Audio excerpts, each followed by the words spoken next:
With that, let's just begin.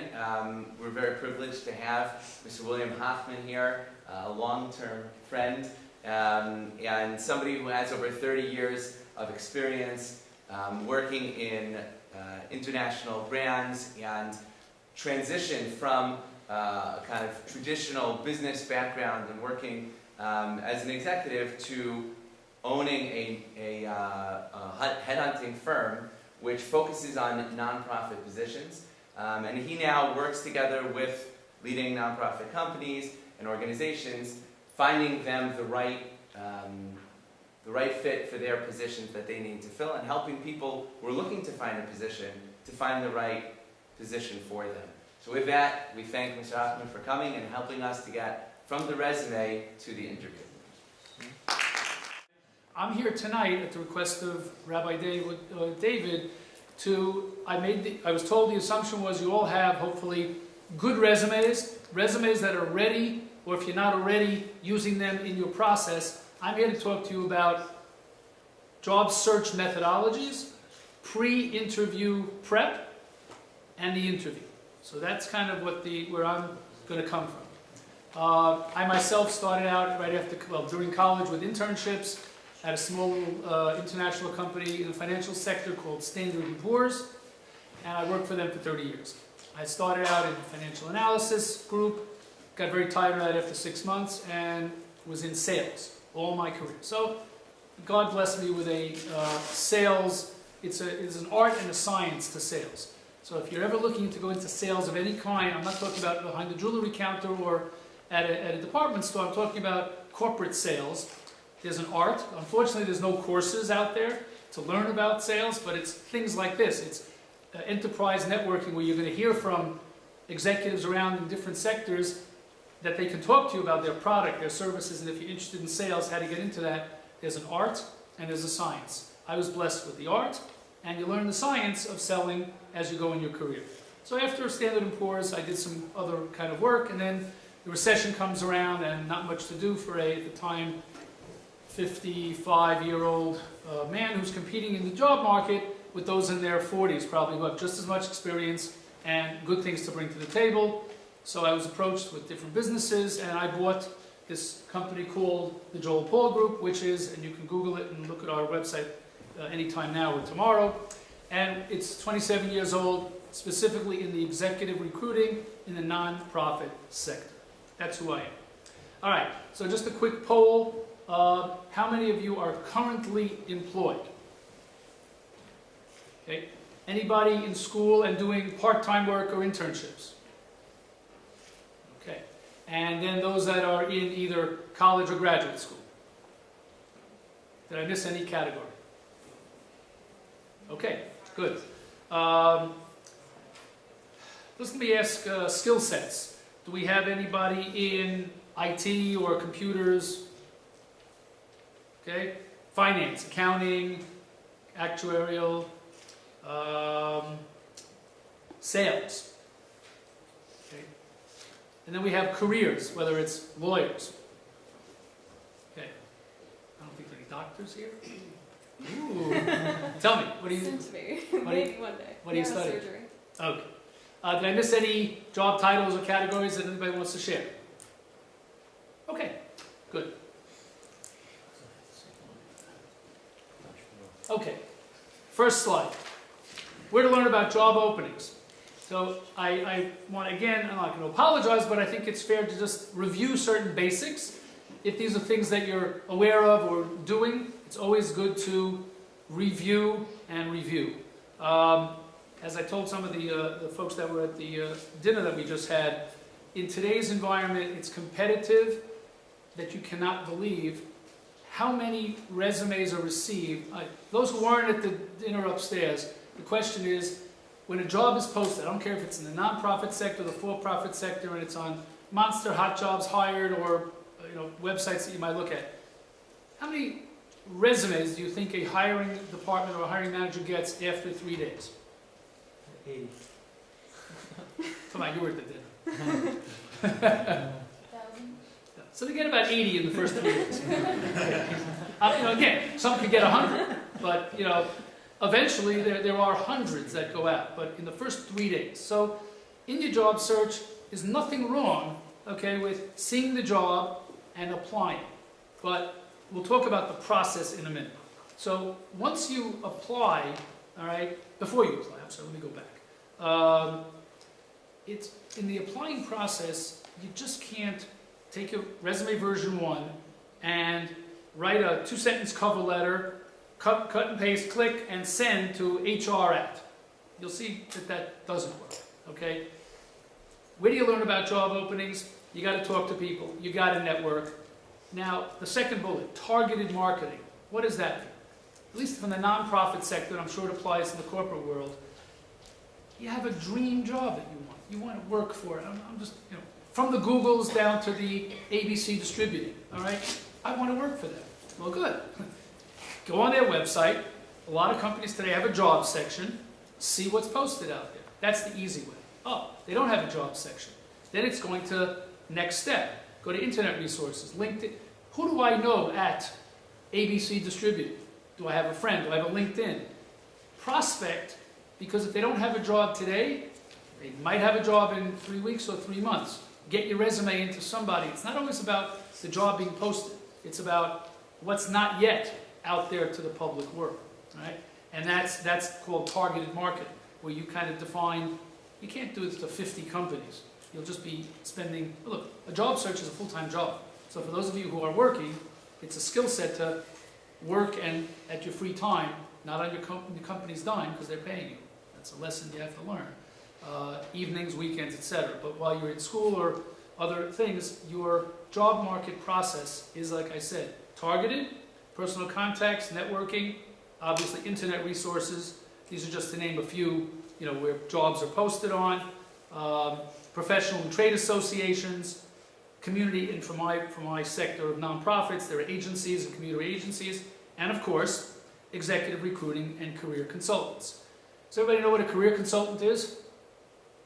Okay, a career consultant is someone who, yes, they're a consultant, they try to make a living at it, and besides doing resume, you know, writing and review with you, is they are part psychologist. They are listening to you going, sell me.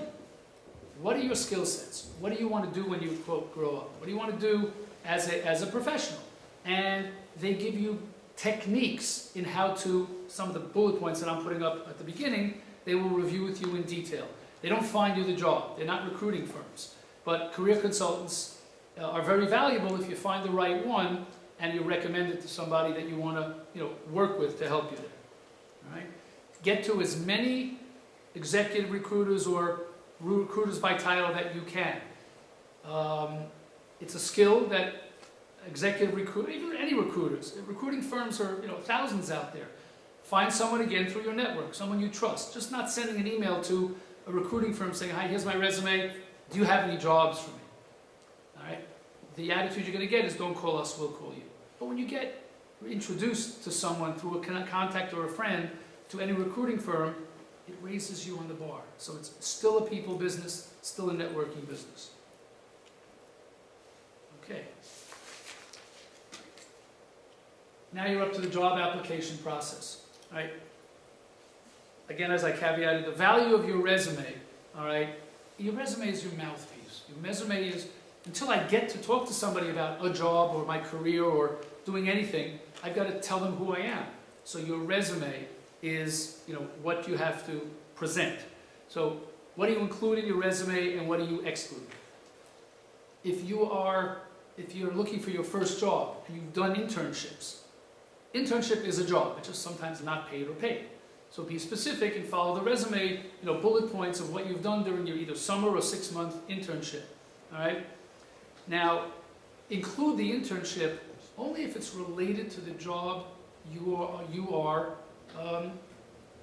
applying for. What I mean by that is, and hopefully someone's talked to you about resume process and writing, you're going to have more than one version of your resume.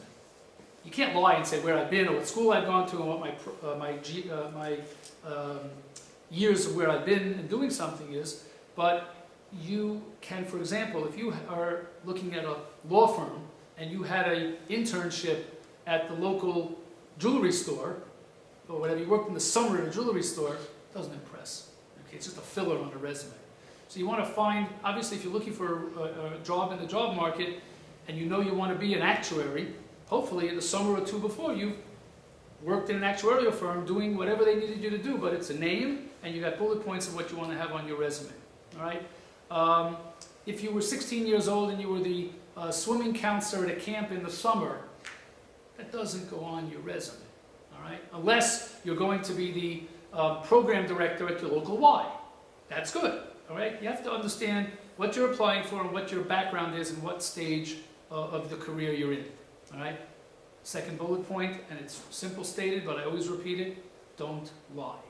Especially in today's ways of checking things out and where one has been and what one has done.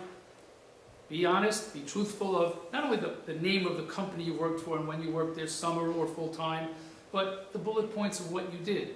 Because the same way you're looking to network with people to help you get a job, that hiring manager is saying, oh, David worked for Google. Oh, my friend is the whatever at Google. Oh, David? No, he wasn't an accountant. He just did some filing for us and answered the phones. Okay, forget it. So keep it truthful, keep it focused, and relate your resume, and we'll get to the job description in a minute. All right? Databasing jobs you've applied for. I've seen this at the executive level and at the entry level. Candidates apply for the same job more than once. Okay? You've just thrown out your candidacy and relevancy, and I'm not making it's a general statement, I'm saying the caveat of most hiring managers look at that as a failure of a personality, mental process trait. Because all you did was, oh, got excited, and you applied twice to the same job, even though they were 2 weeks later or 3 weeks later. Same job comes up, you don't remember. Database the jobs you've applied for. And today's computers have a lot of storage on them. Database your resumes, because you're going to have version 1, version 2, version 3. Each job is going to have something different, maybe, about your resume. So when you send a resume in to the hiring manager, there's conventions you can do. So it's W. Hochman or Hochman W. resume, and then Google or Volunteers of America. You write the name of the company you're applying to. This way, when you database it, it's easy to find, and then you know which resume you use should you come across, NYU Medical Center and, Cornell Weill. Okay, 2 hospitals. So I can use the same resume, just change things around and send it out, but less work for you the quicker you can get your resume out there. Okay. Everybody knows what a cover letter is, all right? Depending on the job application requirements or request, cover letters can either be part of an email. You can write your dear hiring manager if you know the person's name, and you write, never repeat what you've done, meaning, I was at this company and this is my job and this is what I did. That's your resume. The tagline for a cover letter is, you look in the mirror, why am I the ideal candidate profile for this job? Okay? And it's a marketing piece. It's convincing them before they even meet you why they should meet you. So a cover letter is not 6 pages, and it's not just, oh, I love swimming, so I'd be good at the local Y as your program director. Please interview me. All right? So it is focused on why you're the ideal candidate profile. Okay. Now we'll get into some don'ts, and I kept repeating, don't just attach your resume, click the email address, or click the box that says apply, and send. All right? Not going to take you 2 days. It takes you a half hour. See the job description, read it, look at your cover letter, match it to the job description. Yeah, someone asked me a question which I'll cover later. What did they ask me? Sorry. They talked about ATS systems, which is basically like the names like Taleo. These are databases that when you apply, you're not sending an email to, John Jones at ABC Company. You're putting your resume into a software product that parses your resume, looks for keywords, and sees if you're relevant. Okay? So, it's not a game, but play the game of making sure you have words in your resume. Don't repeat the sentence that it says qualifications, 6 years as a blah, blah, blah programmer. Well, yeah, you should have in your resume, blah, blah, whatever the programming code is. I do that, or I've done that.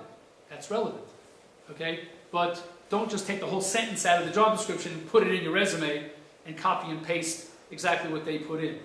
You know, there's tricks out there that people attach the actual job description to their resume so that it'll come up in the hiring manager system because all the words were in there. They added their resume, they added the job description.